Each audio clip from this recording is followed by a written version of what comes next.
Hi there again, BookTube, Leanne here, and welcome back to another video.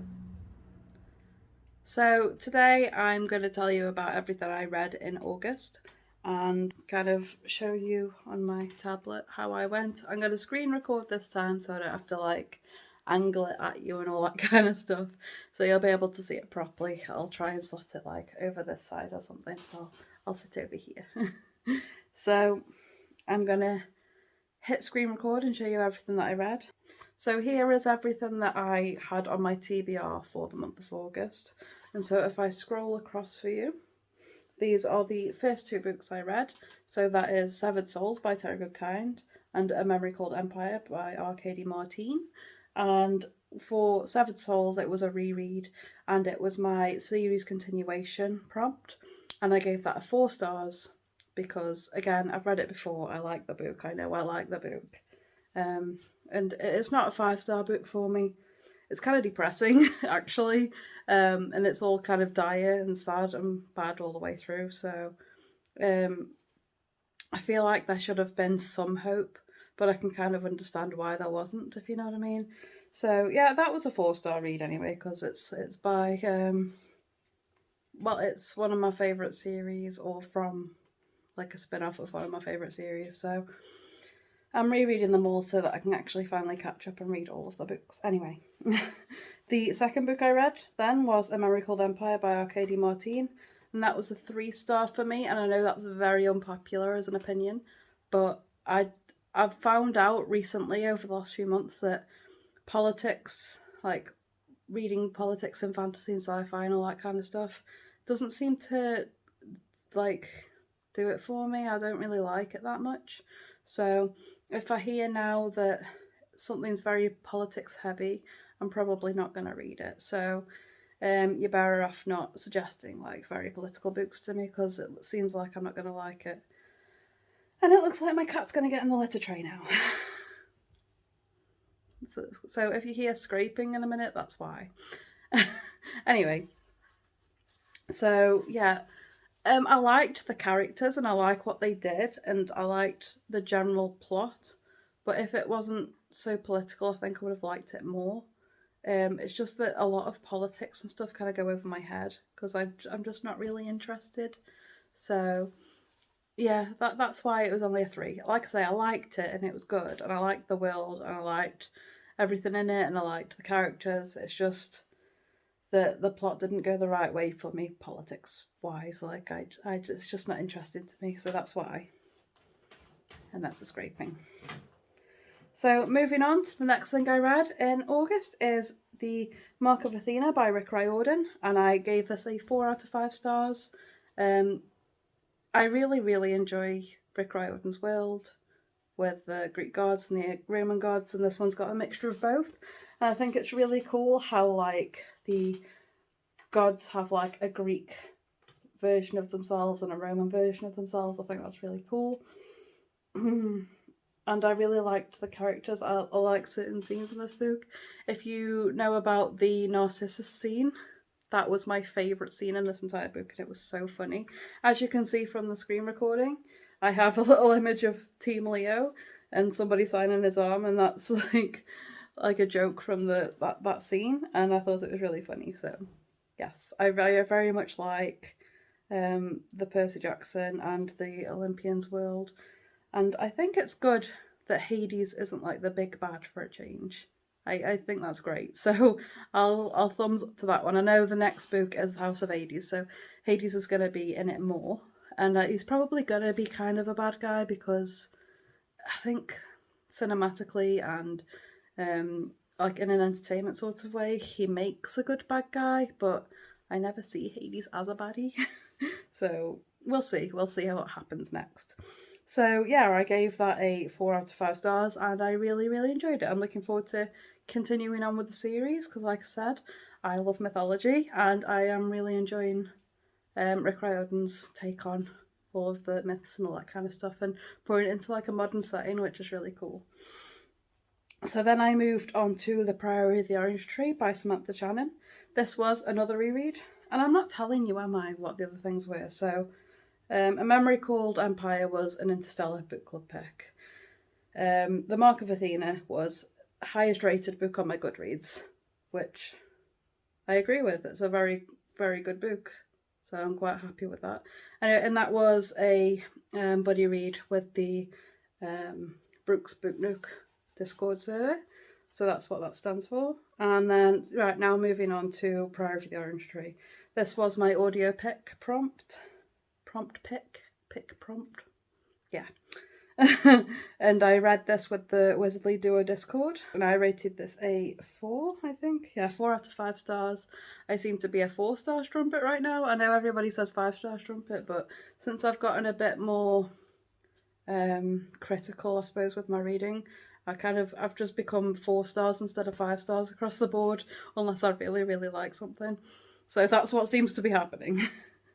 Anyway, I really enjoyed Priory. Again, this was a reread. I like the world. I adore the characters, and I am, like I keep saying on my channel, I'm a character-driven reader, so that'll be why. I loved the side with the palace, following the queen and that side of the world. I really enjoyed that. I also really liked the dragons in this, and how there was a difference between the water dragons, who were like the good dragons that people rode and were friends with, as well, and then against the worms, which were like the fire-breathing typical idea of a dragon, who were actually bad, and they were fighting against those. So I thought that was really cool, and that they were a big part of the story, because there's a lot of fantasy books where there's a dragon on the cover and then they end up not being a big part of the plot. So yeah, I really enjoyed Priory, and I've made a pretty little spread for it, as you can see. And yeah, I really enjoyed that. So, and a lot of people on the Wizardly Duo Discord didn't quite enjoy it. They didn't like the prose, they didn't like how it went, and I think people thought it was quite repetitive and explainy, which I can understand, but I can get past those things as long as like the plot and the characters are good, and they were for me, so I really enjoyed it. Moving on then, I went on and read, well, over the course of the month I read The Uncanny XMen, and I gave that a 4 stars. I feel like this got a little repetitive sometimes and all that kind of stuff, but this was my comic pick for the month. Yeah, I really enjoyed The Uncanny XMen, and it was it was fun to read about Dark Phoenix, because I never have before, and I do have another comic called Dark Phoenix, but apparently I had to read this first, so I read this first. I quite enjoyed the characters. I liked the whole plot arc of the I keep forgetting people say, is it Mastermind was in it, and he kind of controlled Jean Grey's mind and all that kind of stuff, like throughout the first half of the book, which is pretty cool. Not actually pretty cool, but like it was interesting to see somebody who can do that to other people having it done to them, if you know what I mean. So I really liked the whole Dark Phoenix arc of this story, which was really, really cool. And yeah, if you've got a lot of spare time, because it's a massive like mashup of comics over a big period of time, so if you've got a lot of time to read comics, then I suggest this. This is very good.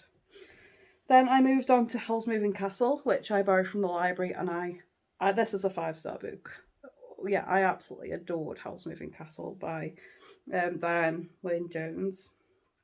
And Calcifer is my favourite character, of course, because he's the most adorable little fire demon ever, and I want him to be my friend. I want him to warm my house and cook my food. But yeah, I adored this, and it stuck quite well with the movie, but like I don't feel like I prefer one over the other, because the book was kind of different, especially from the second half. They went in different directions, but I feel like both directions were really, really good, and I don't prefer one over the other. They are both wonderful. I will rewatch the movie over and over again. I'll probably reread this book when I get it, because like I say, I borrowed it from the library, but I'll get it at some point, and I will reread it, because this was fabulous and I loved it. But yes, I love Calcifer. I love the banter between Sophie and Howl was just wonderful and top-notch banter. I loved it. And I love how she acts like this little old lady when she becomes a little old lady, and she becomes a lot more confident in herself because she feels like she's got nothing to lose now that she's this old woman. And it's just wonderful to see these characters come together and become like this family. So it is very found family orientated, and I adored it. I highly, highly recommend this book. It's just so nice and heartwarming, and I love it.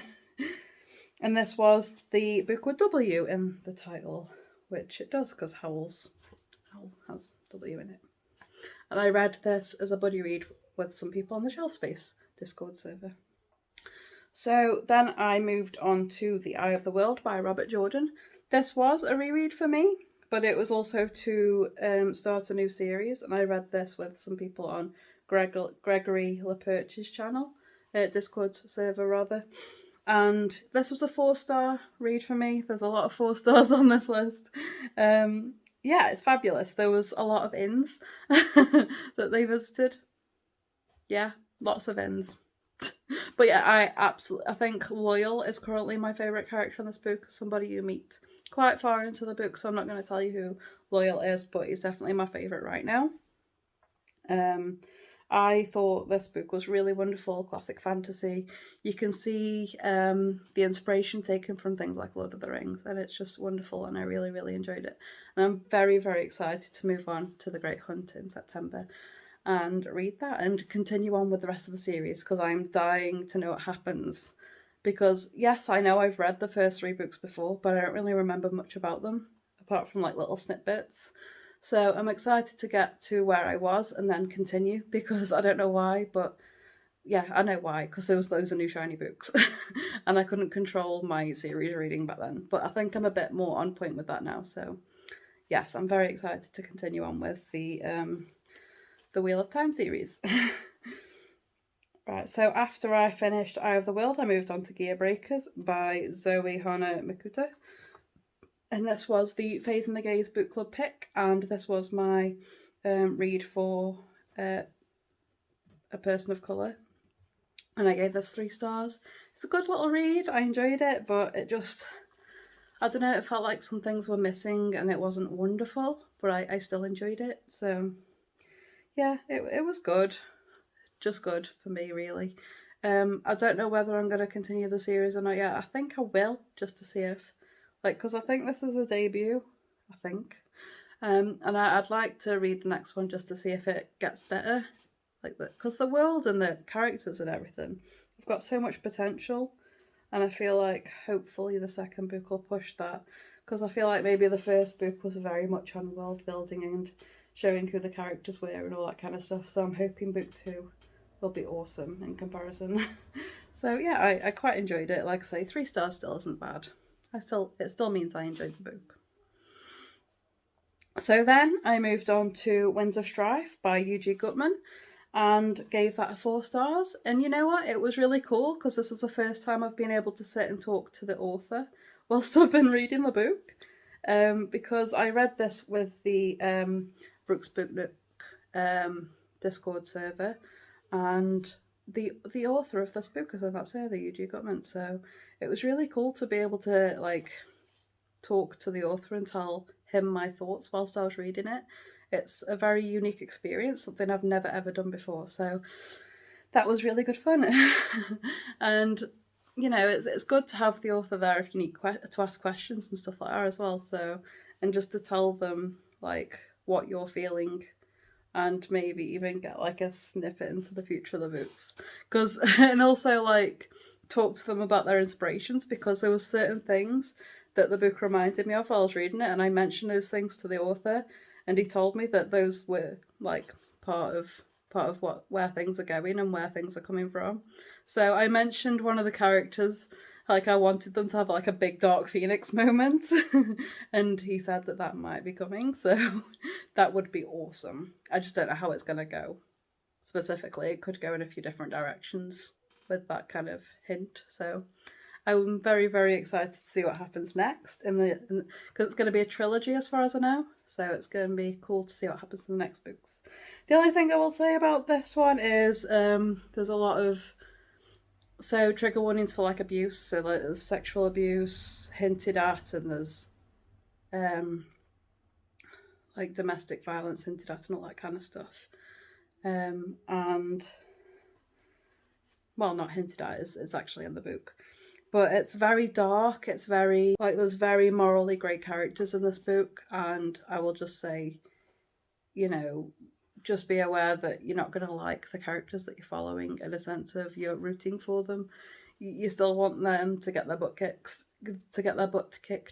but at the same time, you don't want to lose them, if you know what I mean. It's really weird to explain, but very morally grey, and you're not going to always be rooting for the characters that you're following. So I'll just say that. So moving on, I also read Fence, and this was my multiple authors prompt. And this was adorable and awesome, and I really liked it. I'm very excited to continue on with this series at some point. But it was a very quick, I think I read this within like half an hour to an hour. A very, very quick read because it's a comic.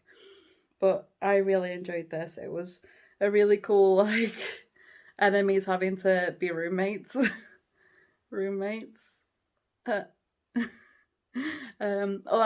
the direction it seems to be going in at some point, that they're gonna be roommates.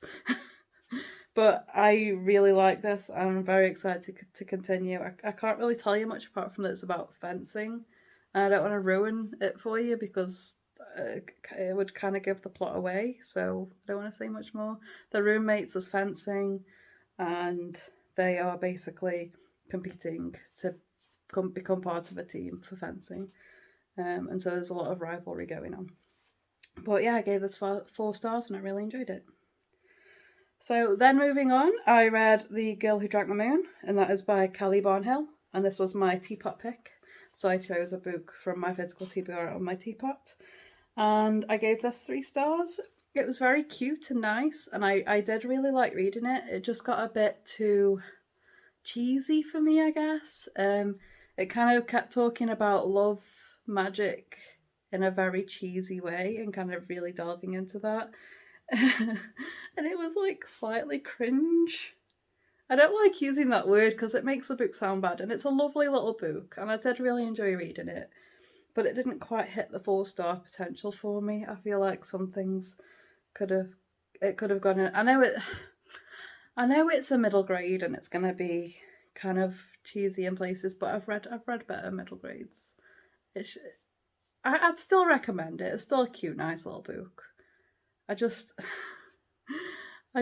feel bad saying bad things about a middle grade because I'm not the target audience, clearly, but yeah, I feel like it just got a bit too cheesy for my liking. So that's why it was a 3-star for me. And the final thing I read was Vote Loki, and that was my prompt pick for a non-human character. And this was a 3-star as well. I enjoyed it and everything. It's just, I don't know. I suppose the whole politics thing. And I know it's politics because it's about voting and presidency and all that kind of stuff. This just proves again, because I adore Loki. Like, he's one of my favourite Marvel characters. And I just wasn't a fan of this specifically. I liked like what he was doing and that he was like manipulating and all that kind of good stuff, but it just the whole politics thing is not my cup of tea. So I'm going to avoid it in future, I think, because the books that I've read recently, because I tried Goblin Emperor, I tried the Memory Called Empire this month, and I've tried Vote Loki, and all of them are different kind of genres, and it's just not my thing. So I've tried it and it's just not working, so I'm avoiding it from now on. I think that's probably the way to go for this. So that's my journal, that's my calendar. So these are the books here on the left that I read. Just a little look at books I bought this month. Don't judge me, please. I only bought, I'll just in my defence, only 2 of these books, I think. Not even that. Only a couple of these books I got full price. So I didn't actually spend as many books as you can see there. I didn't actually spend that much money. So I think I got 1, 2, 3. I think I got about 7 of these books for free. So that's not too bad. And then a lot of them were only like £1 on Amazon for Kindle, and also in charity shops. So not many of them I bought full price. So I saved a lot of money buying these books. So that's just a little sneak peek into what I have bought. I might do a whole video with them though. So, or I might wait till the end of this month because I have ordered some more books. Yeah. Hi, links. So that is everything I read in August, and I'm very excited about my September TBR. Go ahead and watch that. I will. I'll link my TBR down below. If you haven't seen it yet, go ahead and check it out. And I will see you guys in my next video. TTFN. Bye bye.